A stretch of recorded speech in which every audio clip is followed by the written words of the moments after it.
So children are obviously going to be observing domestic violence just as closely as the adults that are witnesses to it. So how should we go about speaking to our children about domestic violence, whether they are actually in the home where the violence is happening or observing it from children at school or neighbours?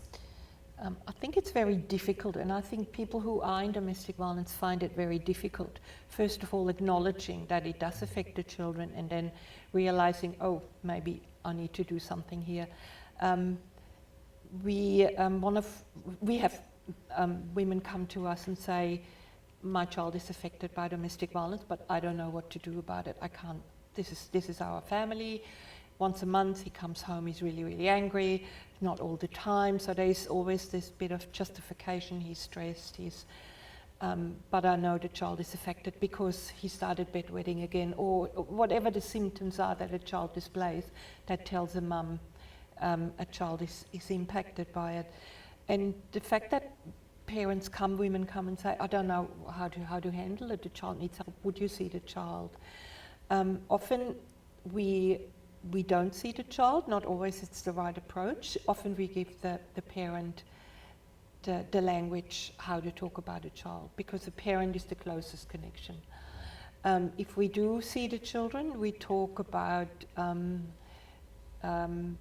recognizing emotions. So the child learns what's the difference between anger and disappointment and being frightened and maybe being sad. So and then what does it feel like and what makes me feel better. So giving the child a few tools. Often when the family is separated and the child goes from one, parents have split up and every fortnight the father gets, or 50-50, whatever the arrangement is, a child has to go into a situation, get back and forth from loaded families where there is secrecy and the dynamics that a child feels it's not safe.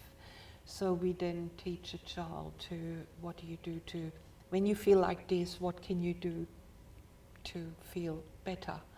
And we use depending on how little the child is, we use the fingers or some other tools.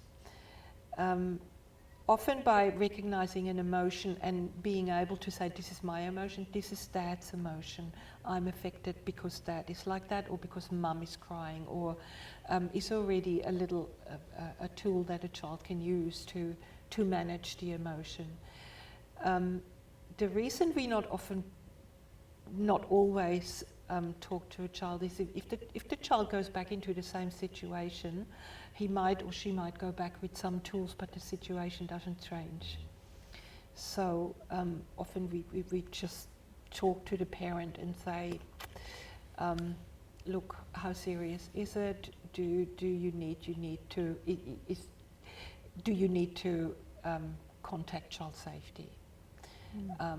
Often people don't shy away because there's still the old fear, they take the children of me. It's not like that anymore.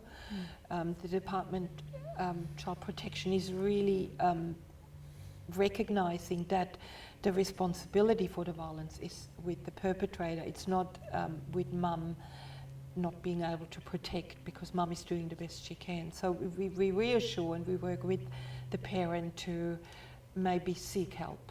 Steve, anything you could add?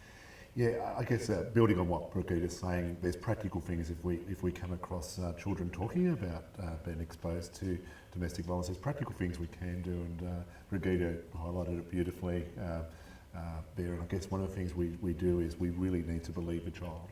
So the overwhelming evidence is if we don't believe a child, they're not going to come forward and seek that support and emotional support again. So it's really important we believe them. We remain calm. Some of the things you can hear sometimes can be quite shocking.